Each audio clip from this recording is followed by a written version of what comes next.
আমরা এখন আপনাদের দেখাবো কিভাবে করলা ভাজি করতে হয়। প্রথমে করলাগুলো কেটে ভালো করে পানি দিয়ে ধুয়ে নেবেন। এভাবে ভালোভাবে পরিষ্কার করে নিতে হবে। ধোয়ার পর করলাগুলো এভাবে সুন্দর করে কুচি কুচি করে কেটে নিতে হবে। চুলাতে কড়াই বসিয়ে কড়াইটিকে প্রথমে একটু গরম করে নিতে হবে। তারপর পরিমাণ মতো তেল দিয়ে দিতে হবে।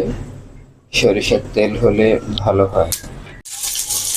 এখন গরম তেলে দিয়ে দিচ্ছি পেঁয়াজ কুচি। পেঁয়াজ কুচিগুলো হালকা ব্রাউন কালার করে ভেজে নিতে হবে। ব্রাউন কালার হয়ে গেলে আমরা দিয়ে দেব পরিমাণ মতো কাঁচামরিচ দিয়ে দিচ্ছি। তারপরেই দিয়ে দিচ্ছি করলাগুলো।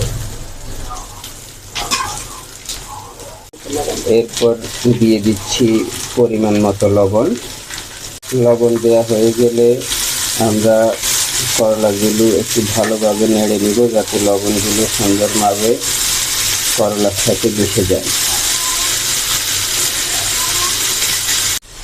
করলাগুলো সিদ্ধ হওয়া পর্যন্ত আমরা অপেক্ষা করি। কড়াইতে পরিমাণ মতো তেল এবং পানি থাকার কারণে এটি পুড়ে যাওয়ার সম্ভাবনা একেবারেই নেই। 10 থেকে 12 মিনিট পর আমরা একটু হালকা করে নিচের গুলো উপরের দিকে এনে দেব।